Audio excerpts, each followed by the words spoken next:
Olá, pessoal. Aqui é o Darlan, repórter internacional da Agência CMA. Estou aqui hoje com o Luca Ramos, né, que é da Moa Investimentos. Hoje ele veio conversar com a gente sobre a próxima decisão do Fed, né, que acontece amanhã à tarde, né? E ele vai dar uma ajudinha com a gente aqui sobre o que esperar, né, da decisão do Banco Central americano. Bom dia, Luca, tudo bom? Perfeito. Bom dia, pessoal. Bom dia a todos. Tudo bem? Luca, muita gente está amplamente esperando, né, que o Fed vá manter a taxa na reunião de amanhã, né? E todo mundo praticamente está de olho no que vem a seguir, né? Reunião de março, reunião de maio, né? Como é que você enxerga aí, a decisão de amanhã? Perfeito. Vamos lá. Eu acho que antes de qualquer coisa, para dar um contexto geral, né? Desde a última reunião, a gente está vendo a economia americana mostrando um progresso em relação à desaceleração da inflação, e reduzindo esse desequilíbrio do mercado de trabalho. Quando a gente olha a inflação em si, né, a gente vê ainda um consumo sólido, de acordo com o BTG, o que não seria uma preocupação em caso de uma recessão. Então, o BTG, inclusive, mantém as expectativas de crescimento para os Estados Unidos, 2,5% para esse ano, e para 1,7% para o próximo ano. Quando a gente pega os dados em si, os mais importantes, né? Se a gente pega os dados de payroll, por exemplo, e a gente vê uma média móvel dos últimos 6 meses, a gente vê esse dado desacelerando de 200 mil novas vagas criadas para 186. E quando a gente fala do JOLTS, 1,34 vagas por americano, né? O que a gente volta a ter um certo equilíbrio de oferta e demanda também no segmento. E o CPI, propriamente dito, que hoje tivemos mais um dado, inclusive dentro da expectativa, flutuando na casa de 3% no ano atual. O que já melhorou bastante, visto que no ano passado a gente teve um dado de 6,5%. Né? Então, assim, quando a gente olha a expectativa, igual você muito bem falou, de fato a gente deve ter uma manutenção do Fed Funds Rate, né, do patamar atual. Porém, é bastante importante, agora que a gente vai ter as projeções, né, a atualização das medianas, então é importante a gente ver como que vai ser o posicionamento dos membros. A gente viu ali nas últimas semanas vários membros se posicionando de uma forma, inclusive, mais dovish, né? Mostrando de fato que esses dados foram desacelerando ao longo do tempo. Então, qual que vai ser o principal desafio do Fed? É a forma como eles vão comunicar isso para o mercado. Porque, ao mesmo tempo, eles não podem, de uma forma muito dovish e ampla, já começar a indicar que a batalha da inflação está ganha.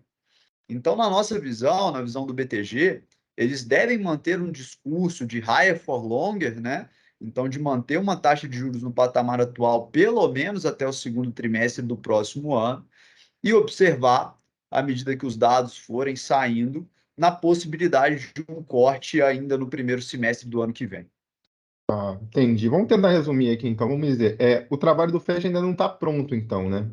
O que ele tentou fazer ao subir os juros ainda não foi completamente alcançado. Perfeito. Exatamente. Inclusive, se a gente pega as expectativas do banco, né, a gente deve ter o CPI fechando na casa dos 3% no ano atual, numa casa de 2,8% para o próximo ano, e só em 2025 já voltando perto da meta de 2%. Então, ainda tem trabalho a se fazer. Né? A batalha da inflação não está ganha. Acho que a queda do petróleo ajudou bastante em acelerar as expectativas de um eventual corte para o próximo ano, mas certamente ainda não é um martelo batido. Né? Entendi. E as apostas para a próxima? Quando que o Fed vai começar a cair os juros? Seria para março, para maio, mais para frente? Como é que você está enxergando isso?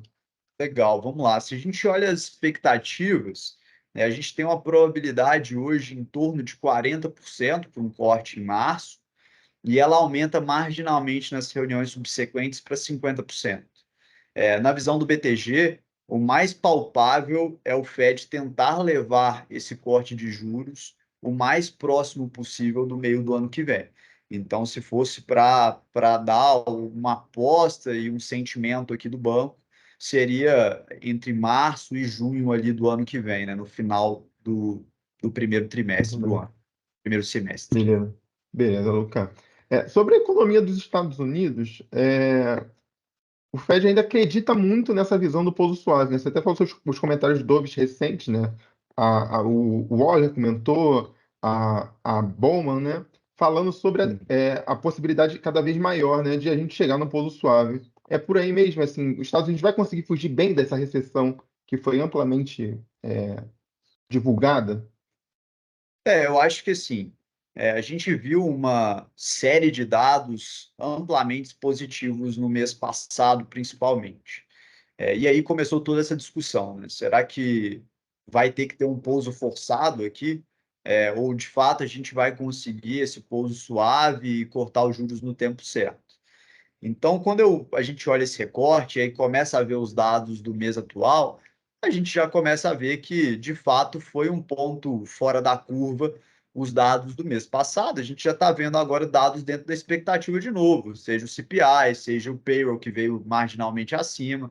Então, nada nos faz acreditar que os Estados Unidos esteja entrando num ponto recessivo. Então, acho que é por aí. Eu acho que ainda tudo encaminha para um eventual pouso suave para o próximo ano. Tá certo. Luca Ramos, da Um Investimentos, muito obrigado aí pela ajuda. Acho que a gente está cada vez mais informado sobre o que esperar amanhã do Fed. Muito obrigado. Obrigado, pessoal. Conte com a gente sempre. Ótimo dia.